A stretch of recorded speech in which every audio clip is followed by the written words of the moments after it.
Berjumpa lagi dalam permenungan kita edisi Rabu 16 November 2022, pekan biasa ke-33. Bacaan-bacaan liturgi hari ini, bacaan yang pertama dari kitab Wahyu bab 4 ayat 1 sampai 11 dan bacaan Injil dari Injil Lukas bab 19 ayat 11 sampai 28. Membaca dan merenungkan kedua bacaan liturgi hari ini mengingatkan saya akan sebuah cerita sederhana tentang seorang guru bijak dengan ketiga muridnya. Guru bijak ini bertanya kepada ketiga muridnya, untuk apa Tuhan menciptakan manusia? Murid yang pertama menjawab, Tuhan menciptakan manusia supaya manusia hidup bahagia bersamanya. Murid yang kedua menjawab, Tuhan menciptakan manusia supaya manusia mencintai Tuhan dan hidup bahagia bersama dengan Tuhan. Guru bijak bertanya kepada muridnya yang ketiga, menurut kamu, untuk apa Tuhan menciptakan manusia? Dengan tegas, murid yang terakhir ini berkata kepada gurunya, Tuhan menciptakan manusia supaya manusia mencintai Dia dan membuat supaya Dia, Tuhan itu, dicintai. Dan sesudahnya manusia bahagia bersama dengannya. Saudari dan saudara yang terkasih, tiga jawaban dari ketiga murid tadi. Jawaban yang pertama lebih sederhana, kemudian agak disempurnakan oleh jawaban yang kedua. Dan jawaban yang ketiga adalah jawaban yang menyempurnakan dua jawaban yang pertama. Dan jawaban-jawaban murid ini, hemat saya, senada dengan apa yang dikatakan dalam kedua bacaan liturgi hari ini. Rasul Yohanes dalam bacaan yang pertama mendapat penglihatan. Apa yang dia lihat? Yang dia lihat sesuatu dunia yang baru, yang gemerlap, yang luar biasa hebat. Di sana ada takhta dan ada orang yang duduk di takhta itu. Dan sekian banyak gambaran yang menarik. Tetapi yang paling penting, hemat saya, yang harus digarisbawahi adalah semua yang ada di sekitar takhta itu setiap saat memuji dan memuliakan yang ada di takhta itu. Dengan berseru, Kudus, Kudus, Kuduslah Tuhan. Saudari dan saudara yang terkasih,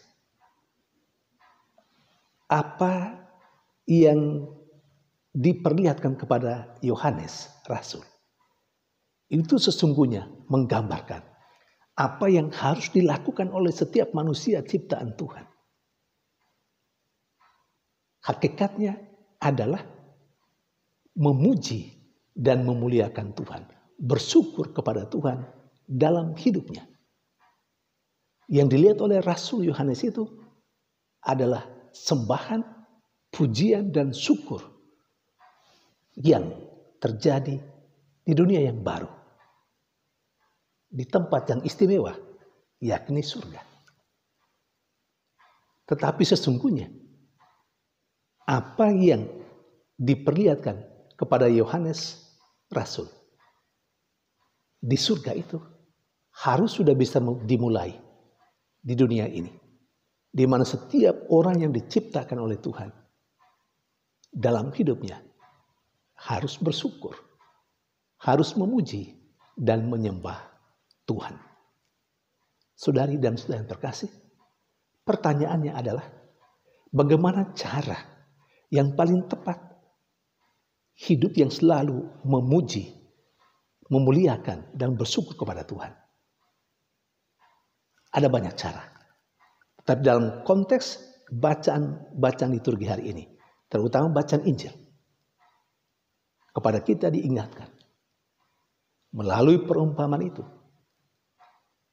bahwa kita bisa memuji dan memuliakan Tuhan ketika kita mampu mengembangkan apa yang dipercayakan Tuhan kepada kita.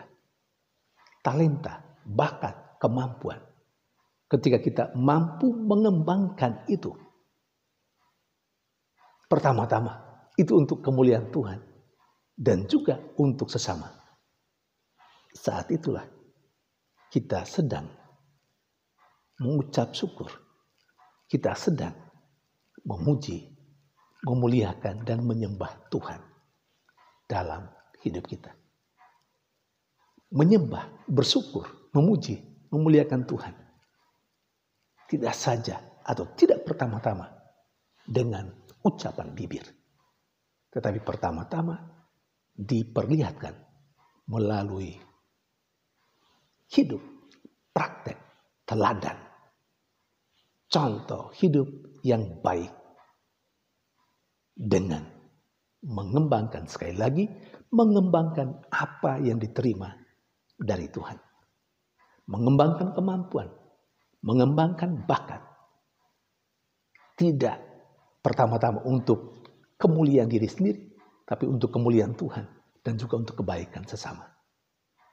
Saudari dan saudara yang terkasih, kiranya kita makin menyadari bahwa tugas kita adalah mencintai Tuhan dan membuat Tuhan dicintai dengan cara memberdayakan apa yang sudah kita terima dari Tuhan, bakat, kemampuan, waktu, pikiran, tenaga untuk kemuliaan Tuhan dan untuk kebahagiaan sesama dan juga diri kita sendiri. Saudari dan saudara yang terkasih, mari kita melihat kembali bagaimana kita mencintai Tuhan, bagaimana kita memuliakan Dia, dan bagaimana kita mengucap syukur untuk kemuliaan namanya dalam keseharian kita. Bacaan Injil mengajak kita untuk mari mulai dari hal yang sederhana. Kita kembangkan itu. Kita bagikan itu. Kita tingkatkan itu. Selain untuk kepentingan diri kita sendiri. Tetapi dengan cara bagaimana kita mengembangkannya di dalamnya. Kita sudah memuliakan Tuhan yang berikan anugerah, bakat, kemampuan kepada kita. Ketika kita mampu mengembangkan apa yang kita terima dari Allah, kita sesungguhnya telah memuji, memuliakan, dan membuat Allah yang kita imani, yang kita cintai, dikenal oleh orang-orang yang ada di sekitar kita. Dicintai, dihormati, dan disembah. Semoga kedua bacaan liturgi ini memberikan inspirasi baru untuk kehidupan kita. Tuhan memberkati.